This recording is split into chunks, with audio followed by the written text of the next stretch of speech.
ہمارے اگر ہم اپنی اے جے کے کی بات کریں نا سر، تو ہمارے اے جے کے میں سب سے زیادہ جو چیز میں نے بھی دیکھی ہے، ہمارے اپنے بھی جو ڈاکٹرز ہیں ان سے بھی ہم نے بات چیت کی، تو وہ کہتے ہیں کہ سب سے زیادہ جو ہے وہ کڈنی سٹون پہ ہم لوگ کرتے ہیں، کہ بہت زیادہ پیشنٹ کڈنی سٹون کے آتے ہیں. سر اے جے کے کی پاپولیشن میں کڈنی سٹون کی اتنی زیادہ کیوں پرسنٹیج ہے؟ کڈنی کے سٹونز زیادہ تر جو مریضوں میں ہوتے ہیں وہ پانی کی کمی کی وجہ سے بنتے ہیں. کہ ہمارا جب پیشاب گردے میں بنتا ہے تو اس میں بہت ساری نمکیات ہوتی ہیں. اگر اس مریض پانی نہیں استعمال کرے گا زیادہ تو نمکیات کی مقدار پیشاب میں زیادہ ہو جاتی ہے.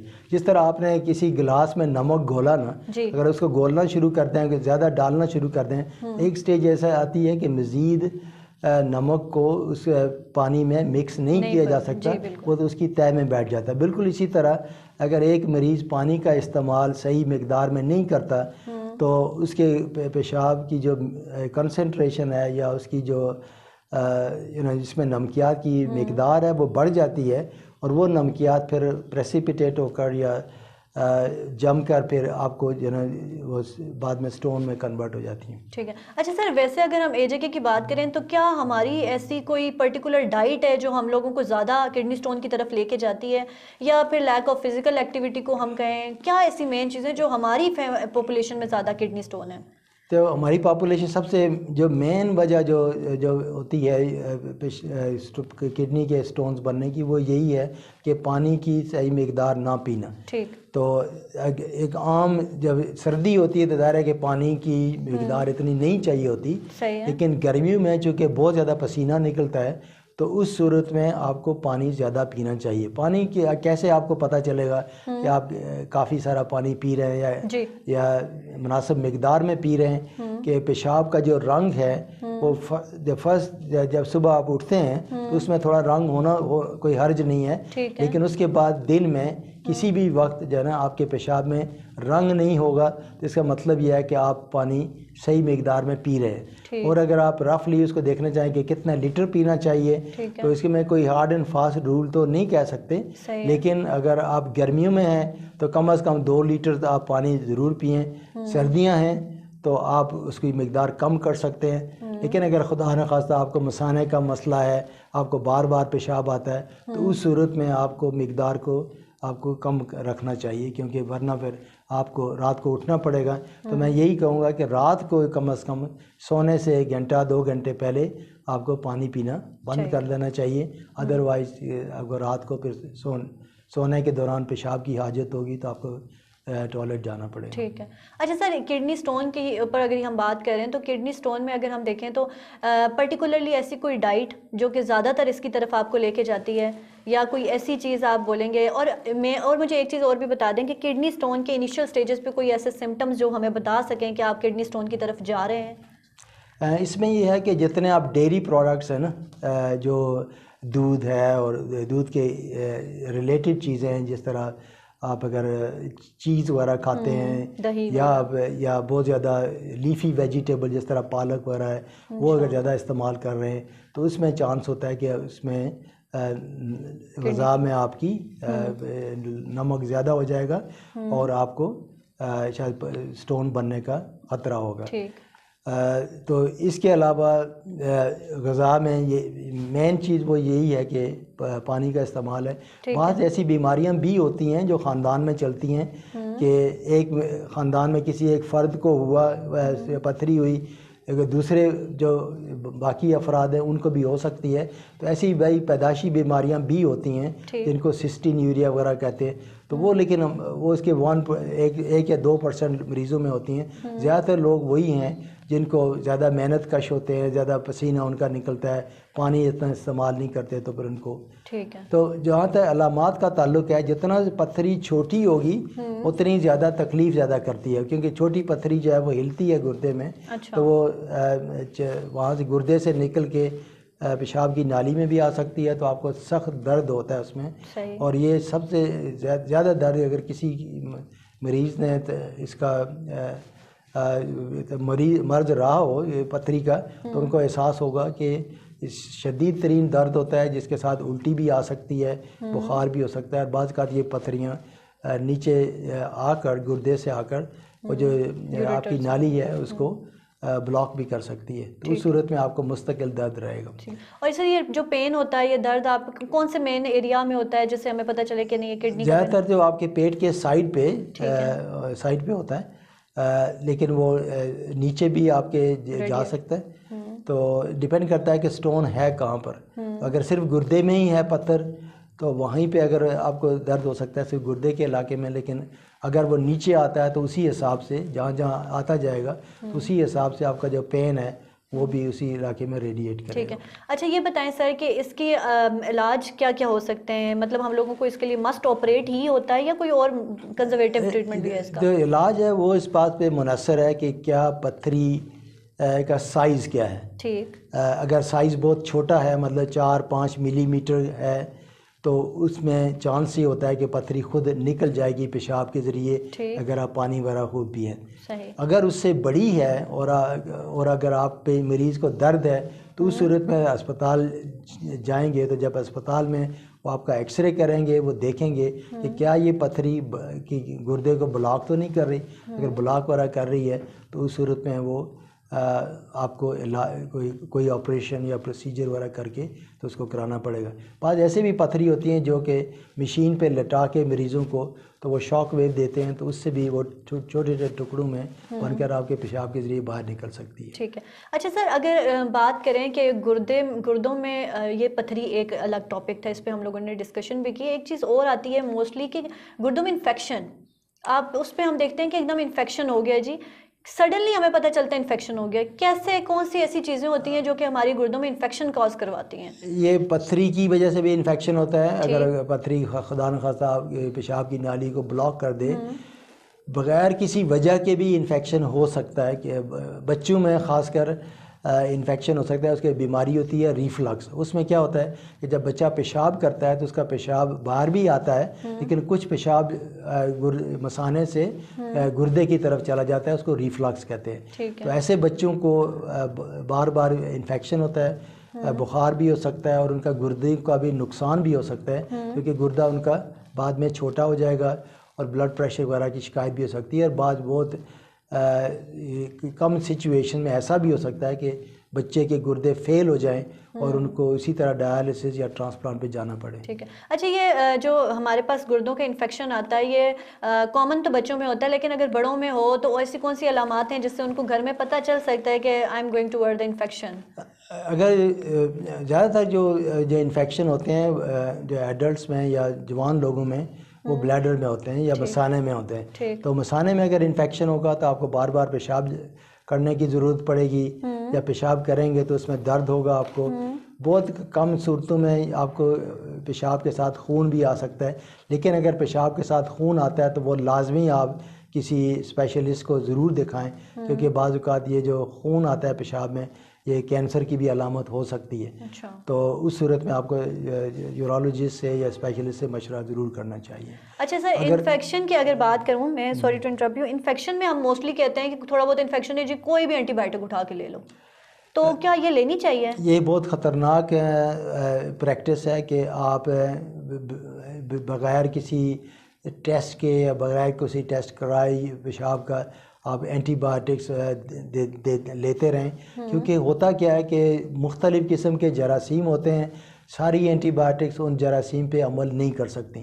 تو جب آپ کو خدا نخواستہ پیشاب میں انفیکشن ہو تو اس صورت میں پیشاب کو ٹیسٹ کرنا چاہیے، پتہ کرنا چاہیے کہ کیا انفیکشن ہے، کون سی اینٹی بایوٹک آپ کو سب سے زیادہ سوٹ کرے گی. ادروائز کیا ہوتا ہے کہ ایک دفعہ آپ نے اینٹی بایوٹک بغیر ٹیسٹ کے لینا شروع کر دی تو ایسا بھی وقت آتا ہے کہ کوئی بھی اینٹی بایوٹک آپ کو انفیکشن کے لیے کام نہیں کرے گی، ریزسٹ کر جاتی ہے باڈی. اچھا سر یہ ہماری بات انفیکشن کے ساتھ تھی، لیکن یہ بتائیں کہ ہماری عوام نے موسٹلی ہم اپنی بات کریں، ہماری عوام کو کوئی بھی پین ہوتا ہے، کچھ بھی ہوتا ہے، ہم ڈاکٹر کی طرف جاتے ہیں، ڈاکٹر سڈنلی آپ کو کہتا ہے آپ کے گردے فیل ہیں. اچانک سے ہمیں پتہ چلتا ہے کہ آپ کے گردے فیل ہیں. ایسا کیوں ہے؟ کیوں ہمیں کوئی پہلے ایسا سمٹم نہیں آتا کہ ہمیں پتہ چل سکے ہمارے گردے فیلئر کی طرف جا رہے ہیں؟ یا پھر ہم ڈاکٹر سے رجوع ہی نہیں کرتے کہ جب ہم جاتے ہیں تو ہمیں پتہ چلتا ہے جی ہماری کڈنی فیل ہو چکی ہے؟ اصولی طور پہ اگر آپ حفظان صحت کے اصولوں پہ عمل کریں نا، تو ہر سال کم از کم آپ کو اپنے خون کے ٹیسٹ کرا لینے چاہیے، دیکھ لینا چاہیے کہ آپ کی جنرل صحت کیسی ہے۔ بعض اوقات کیا ہوتا ہے کہ انسان آہستہ آہستہ کمزوری محسوس کرتا ہے، بعض لوگ جوان لوگ ہوتے ہیں وہ ان کو اتنا زیادہ وہ توجہ نہیں دیتے اپنی جس علامات کی طرف، اور جب وہ توجہ دیتے ہیں جب زیادہ بیماری بڑھ جاتی ہے، ان کی سانس پھولنے لگتا ہے یا کمزوری محسوس کرنے لگتے ہیں، جب وہ جاتے ہیں تو اس وقت وہ بہت دیر ہو چکی ہوتی ہے۔ تو بہتر یہی ہے کہ آپ ہر سال اپنا خون کا کم از کم ایک ٹیسٹ کرا لیں، یہ دیکھنے کے لیے کہ آپ کے خون کا لیول کتنا ہے اور آپ کے جو گردے ہیں وہ صحیح کام کر رہے ہیں یا نہیں کر رہے۔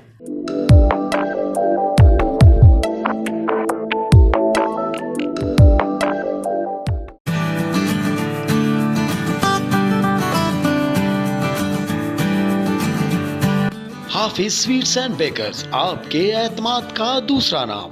ہمارے ہاں روایتی اور غیر روایتی کھانے بہترین ذائقے اور صحت کے اصولوں کے عین مطابق۔ اس کے علاوہ سویٹس کی تمام ویرائٹی اور بیکری کا تمام سامان بھی مارکیٹ سے ارزاں نرخوں پر دستیاب ہے، اور سب سے بڑھ کر آپ کی اور آپ کے بچوں کی صحت کا ضامن ملاوٹ سے مکمل پاک خالص دودھ موجود ہے۔ خالص دودھ کی غذائیت اور معیار کی ضمانت ہم دیتے ہیں۔ آپ اور آپ کی فیملی کے لیے صاف ستھرا بہترین ماحول، بہترین سروس کا نظام اور آپ کے من پسند ذائقوں کے ساتھ صحت مند کھانے سے آپ کی تواضع کے لیے ہمہ وقت حاضر۔ حافظ فوڈ سویٹس اینڈ بیکرز، بالمقابل ڈسٹرکٹ کورٹس مظفر آباد، آزاد کشمیر۔ Phone number 05822 448000۔ حافظ فوڈ سویٹس اینڈ بیکرز، جو نام ہے اعتماد کا۔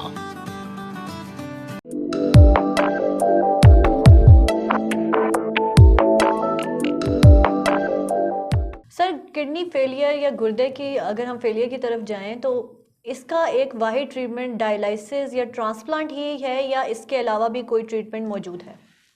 ابھی تک تو اور کوئی علاج نہیں ہے، صرف ان کے کیسز میں علاج ہو سکتا ہے۔ خدا نخواستہ کسی کا گردہ اس لیے فیل ہو رہا ہے کہ اس کے گردے پتھری سے بلاک ہو گئے، تو پتھری نے آ کے ان کو بلاک کر دیا، اس کا مریض بیمار ہو گیا، انفیکشن ہو گیا اور اس کا گردے کا فنکشن بھی خراب ہو گیا۔ اس صورت میں آپ اگر پتھری کو نکلوا دیں تو چانس ہوتا ہے کہ آپ کا گردہ دوبارہ پراپر کام کرنا شروع کر دے۔ ہمارے ملک میں جو پاکستان میں یا آزاد کشمیر میں 10% ایسے لوگ ہیں جن کے گردے پتھریوں کی وجہ سے یا پتھروں کی بیماری کی وجہ سے فیل ہوتے ہیں۔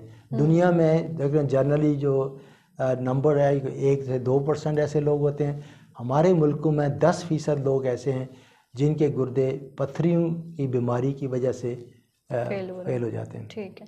اور سر، اگر مجھے یہ بتائیں کہ ہمارے 2 گردے ہیں، ایک گردہ اگر فیلئر کی طرف جا رہا ہے تو ہم ڈائلائسس پہ جائیں گے؟ نہیں، اگر آپ کے 2 گردے ہیں اور دونوں صحت مند ہیں، ایک گردہ خدا نخواستہ نکال دیا جائے یا آپ کسی اپنے رشتہ دار کو دینا چاہیں تو اس کے بعد آپ کی زندگی بالکل عام انسان کی طرح نارمل گزر سکتی ہے۔ لیکن اگر دونوں گردے خراب ہو جائیں تو اس صورت میں پھر آپ کو ڈائلسس یا ٹرانسپلانٹ کی ضرورت پڑے گی۔ سب سے پہلے ہم لوگ ڈائلسس پہ جاتے ہیں۔ If dialysis is not working then transplant? نہیں، ضروری نہیں ہے کہ اگر خدا نخواستہ کسی کا گردے فیل ہو گئے ہیں اور ان کے پاس کوئی ان کے خاندان میں کوئی ایسا بندہ ہے جو ان کا اپنا گردہ عطیہ کرنا چاہتا ہے تو آپ ڈائلسس کرانے سے پہلے بھی ٹرانسپلانٹ کروا سکتے ہیں۔ یہ ضروری نہیں ہے کہ آپ پہلے ڈائلسس پہ جائیں اس کے بعد آپ ٹرانسپلانٹ کریں۔ اچھا سر، ٹرانسپلانٹ کے لیے یہ بتائیں کہ اٹ از کتنے % یہ ہے کہ آپ کا ٹرانسپلانٹ جو ہے وہ پازیٹیو ہو جاتا ہے، ٹھیک ہے، کوئی اس کا انفیکشن نہیں ہے، کوئی اس نے جو ہے فیڈ بیک مطلب نیگیٹو فیڈ بیک نہیں دی ہے، یا کتنے % جو ہے وہ فیلئر کی طرف چلا جاتا ہے؟ جو ٹرانسپلانٹ ہیں، اگر کسی آپ کے رشتہ دار سے آپ نے گردہ لیا ہے جس کا میچنگ وغیرہ ٹھیک ہے تو کہ 1 سال تک اگر 1 سال کا آپ پیریڈ لیں تو تقریباً 98% لوگوں کے گردے صحیح کام کرنے چاہیے۔ 5 سال میں 90% کہ 90 سے 95% 5 سال تک اس گردے کو صحیح کام کرنا چاہیے۔ لیکن جب ایک دفعہ آپ آپریشن کراتے ہیں ٹرانسپلانٹ کا تو اس کے بعد آپ کو ریگولرلی جا کے اپنا چیک اپ کرنا چاہیے اور ریگولرلی وہ دوائیاں کھانی پڑیں گی جو آپ کے جسم کے ایمیون سسٹم کو یا مدافعت جو سسٹم ہے آپ کا اس کو وہ دبا کر رکھتی ہیں۔ ادروائز کہ آپ کا جو امیون سسٹم ہے اس گردے کے خلاف بغاوت کر سکتا ہے اور وہ گردے کو تباہ کر سکتا ہے۔ اچھا سر، ایسا پاسبل ہے کہ آپ نے جو گردہ ٹرانسپلانٹ کروایا آفٹر سم ٹائم وہ بھی آپ کا ورکنگ صحیح کر رہا، آپ نے اس کو نکال کے اندر ٹرانسپلانٹ کر دیا؟ بالکل ایسا ہو سکتا ہے کہ ایک گردہ جو ایوریج ہے جو اوسطاً عمر ہے ایک گردے کی وہ 10 سے 15 سال ہے، تو 10 سے 15 سال بعد گریجولی گردہ جو ہے وہ ہو سکتا ہے کہ کام کرنا کم کر دے، اور بعض لوگوں کے گردے تو 30 سال تک بھی چلتے ہیں، لیکن جب ایک دفعہ آپ نے ٹرانسپلانٹ کرایا اور وہ 10-15 سال کے بعد فیل ہو گیا، اس کے بعد آپ دوبارہ بھی تیسری بار بھی چوتھی بار بھی ٹرانسپلانٹ کرا سکتے ہیں۔ البتہ مشکلات ہوتی ہیں اس میں، کیونکہ جب آپ کے گردے بار بار ٹرانسپلانٹ کرتے ہیں تو اس میں آپ کے جو جسم میں اس گردوں کے خلاف یا اینٹی باڈی ایسے چیزیں پیدا ہو جاتی ہیں جو ان گردوں کو اٹیک کر سکتی ہیں، لیکن 3 یا 4 ٹرانسپلانٹ تک بھی ہوتے ہیں یہ سب۔ ٹھیک ہے سر، مجھے یہ بتائیں کہ کتنے پرسنٹ یا کتنی ڈیلی روٹین کی اگر ہم فزیکل ایکٹیویٹی اپنی لائف میں جو ہے مینٹین رکھیں تو وہ ہمیں اس قسم کی بیماریوں سے بچا سکتی ہے؟ دیکھیں سب سے پہلے تو ہیلتھی ڈائٹ ہے کہ آپ جو نا غذا جو کھاتے ہیں وہ بیلنسڈ ہونی چاہیے، اس میں زیادہ چربی اور زیادہ یہ جو شوگر ہم استعمال کرتے ہیں وہ نہیں کریں۔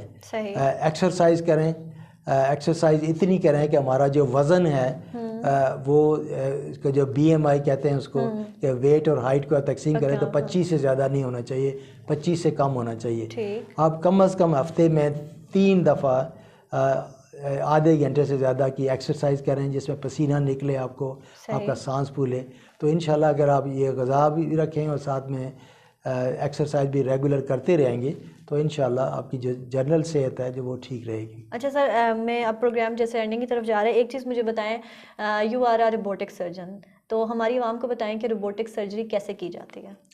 جیسے نارملی جو روایتی طور پہ جو آپریشنز ہوتے ہیں وہ آپ بڑے بڑے کاٹ لگا کر نا تو پھر کرتے ہیں، تو جس طرح آپ نے کسی کو دیکھا ہوگا کہ اپینڈکس کا بیماری ہو گئی تو اس کا کاٹر لگا دیا، یا پتے کی بیماری ہو گئی، تو جو روبوٹک سرجری ہے وہ اسی طرح ہے جس طرح کسی زمانے میں لیپروسکوپک سرجری یا کی ہول سرجری شروع ہوئی تھی، کہ آج کل پتے کا جو عام طور پہ آپریشن ہے تو وہ کہتے ہیں کہ راڈ سے آپریشن کرتے ہیں، تو روبوٹکس جو ہے وہ ایک ایڈوانسڈ ٹیکنالوجی ہے جو کہ لیپراسکوپی سے بھی زیادہ بہتر ٹیکنالوجی ہے۔ صرف اس کا مسئلہ یہ ہے کہ کافی مہنگی ہے، اور مہنگی اس لیے ہے کہ یہ جو ساری ٹیکنالوجیز ہیں یہ ان ملکوں میں بنتی ہیں جو ترقی یافتہ ہیں، اور ہم اس طرف توجہ نہیں دے رہے، تو ہمیں ان سے یہ ٹیکنالوجی پھر لینی پڑتی ہے، اور چونکہ ہماری جو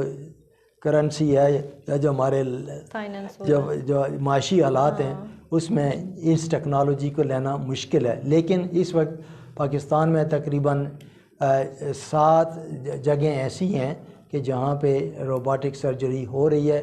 کراچی میں ہے، سندھ اور لاہور میں شروع ہو گئی ہے پرائیویٹ سیٹ اپ میں، اور PKLI میں انشاءاللہ 2-3 مہینے میں وہاں بھی شروع ہو جائے گی۔ چلیے تو اچھی بات ہے۔ اچھا سر، یہ بتائیں ایٹ دا لاسٹ آپ سے یہ پوچھوں گی کہ ابھی تو کرنٹلی آپ نے جو کچھ کیا ہمارے آزاد کشمیر میں وہ ہم نے دیکھا بھی، پریکٹیکلی آپ نے کر کے دکھایا، آگے فیوچر آپ کے کیا پلانس ہیں یہاں کے لیے؟